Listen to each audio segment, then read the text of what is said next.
आज मैं इल्ज़ाम लगा रहा हूं कि मौलाना फजलुर रहमान भी 1-to-1 chief of army staff Qamar Javed Bajwa से मुलाकात कर चुके हैं। ये तमाम लोग, जितने लोग हैं, ये कौम को जो बहकाना चाहते हैं, फजलुर रहमान साहब इस मुल्क में शिया सुन्नी फसाद कराना चाहते हैं। मैं हर शहर में एक लीडर को एक्सपोज करूंगा, हफ्ते के दिन लाहौर में बताऊंगा।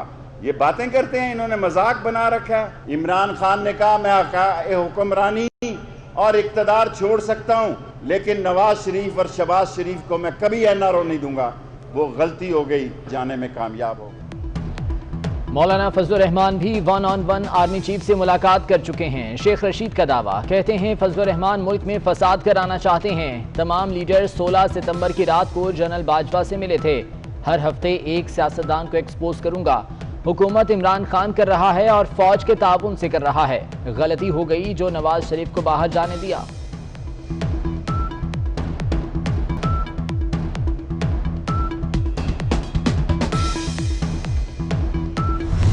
जुबैर साहब को मैं चैलेंज करता हूं फैसलाबाद रेलवे स्टेशन से। तुम कहते हो मेरी बड़ी राश्तेदारी है। 36 साल से जुबैर की कभी कमर जावेद बाजवा से मुलाकात नहीं हुई। और मैं मरियम साहबा को कहता हूं, मरियम साहबा, मैं उस असद उमर के बेटे की शादी में जनरल हमायूं के साथ बैठा हुआ था। आर्मी चीफ भी वहां थे, कुल 7-8 आदमी थे। ये छिपकली सा जुबैर भी वहां बैठा हुआ था। किसी ने इसको नहीं कहा कि तुम आओ, इसने खुद टाइम लिया। मरियम साहबा एक हफ्ते में 2 दफा DGISI की मौजूदगी में मिलता है और ये आपका केस लड़ रहा था। शेख रशीद का मोहम्मद जुबैर और आर्मी चीफ की दोस्ती के हवाले से भी नया दावा। कहा 36 साल में मोहम्मद जुबैर के आर्मी चीफ से कोई मुलाकात नहीं हुई। असद उमर के बेटे के वलीमे में आर्मी चीफ ने मोहम्मद जुबैर को मिलने का नहीं कहा।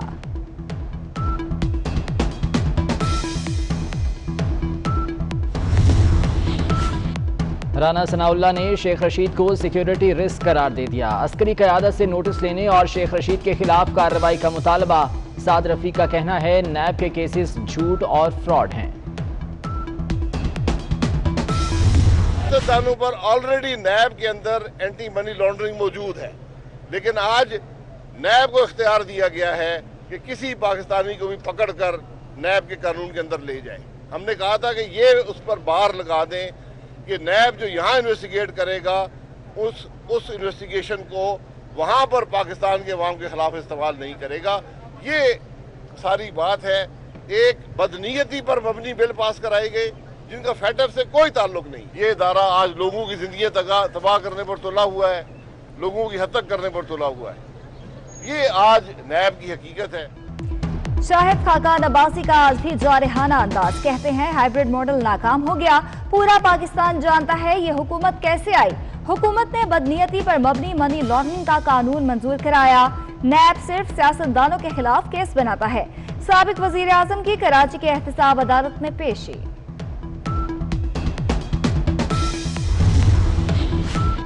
बिलावल भुट्टो की मौलाना फजलुर रहमान को नैब नोटिस भेजने की मजम्मत। कहते हैं इमरान खान नैब के जरिए अपोजिशन रहनुमाओं को दबाव में लाना चाहते हैं। हुकूमत पाकिस्तान डेमोक्रेटिक मूवमेंट से बौखला गई है। हुकूमत कुछ भी कर ले, अवामी मज़ाहमत को नहीं रोक सकती।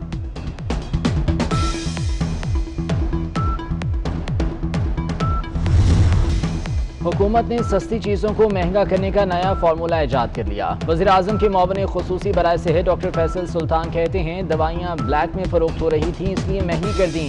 अब दवाएं सबकी पहुंच में होंगी।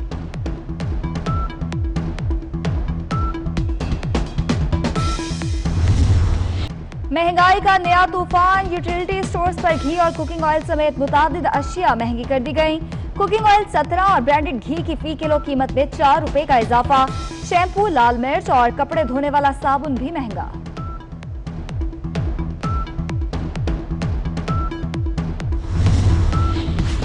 इंटरनेशनल सिविल एविएशन ऑर्गेनाइजेशन का पाकिस्तानी सिविल एविएशन अथॉरिटी की कारकर्दगी पर सवालिया निशान। सेफ्टी से मुतालिक तहफ़्फ़ुज़ात का इजहार कर दिया। CAA को पायलट्स के नए लाइसेंस के इजरा से रोक दिया। पुराने लाइसेंसेस का भी जायजा लेने की हिदायत।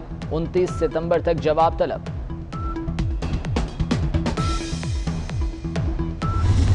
कराची में बिजली का बहरान मजीद संगीन हो गया। गैस प्रेशर में कमी से 350 मेगावाट बिजली का shortfall. North Nazimabad FP area, model colony, Gulshan Maymar में घंटों बिजली बंद रहने लगी। Liaquatabad, Lyari, Malir, Clifton, old city area, new Karachi, Gulshan Iqbal, Gulistan Jauhar के रिहायशी भी परेशान।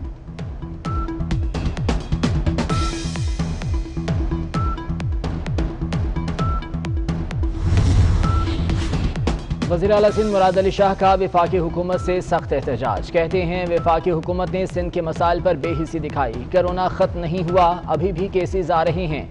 वबा स्कूलों में फैल गई तो बड़ा नुकसान होगा। वालिदैन बच्चों को स्कूल भेजते वक्त मास्क जरूर दें।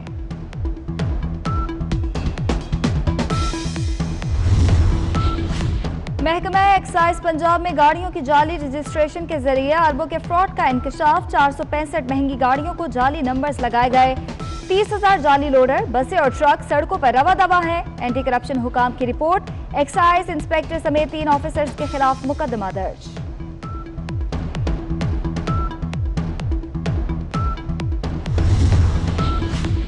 गिलगित बल्तिस्तान कानून साज असम्बली के इलेक्शन का शेड्यूल जारी। 25 से 30 सितंबर तक कागजात नामजदगी जमा होंगे। 1 अक्टूबर को फहरिस्त जारी होगी। 20 अक्टूबर को इंतखाबी निशानात अलॉट होंगे। पोलिंग 15 नवंबर को होगी। बिलावल भुट्टो का कहना है कि गिलगित बल्तिस्तान के इलेक्शन शफाफ होने चाहिए। अवाम को अपना मुस्तकबिल खुद तय करने दिया जाए।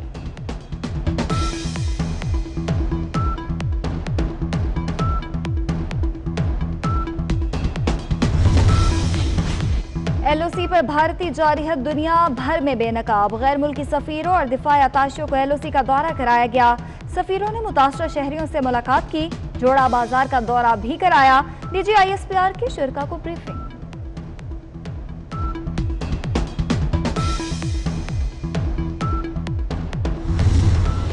अजीम बुजुर्ग हजरत बहाउद्दीन ज़करिया रहमतुल्लाह अलैह के 781वें उर्स की तकरीबात जारी। हजारों ज़ायरीन के मज़ार पर हाजिरी। कुछ कुव्वतें हमें पारा पारा करना चाहती हैं। दरगाह से हमेशा कौम को जोड़ने की बात की गई। सजादा नशीन शाह महमूद कुरैशी का खिताब।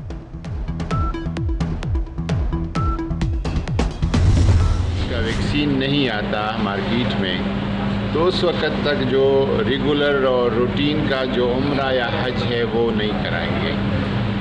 उम्रा विद SOPs और आइंदा साल भी अगर उस साल तक अल्लाह खैर फरमाए, उम्मीद है कि उस वक्त तक वैक्सीन आ चुका होगा, नहीं तो फिर उसको भी वो SOPs के साथ हज कराएंगे। उम्रे का वो अक्टूबर से खोल रहे हैं, स्टार्ट ऑफ अक्टूबर से। वफाकी वजीर पीर नूरुल हक कादरी का कहना है कि सऊदी अरब ने अक्टूबर में सख्त SOPs के साथ उम्रे की इजाज़त देने का फैसला किया है। दिसंबर के आखिरी या जनवरी के शुरू में पाकिस्तान समेत दुनिया भर के आज़मीन के लिए लाहे अमल बनाया जाएगा। कोरोना वैक्सीन की तैयारी तक रेगुलर हज और उम्रा नहीं होगा।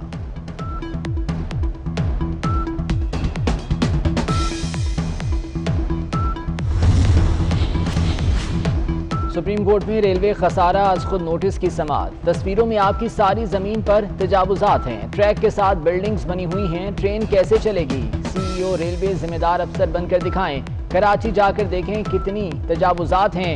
चीफ जस्टिस के रिमार्क्स।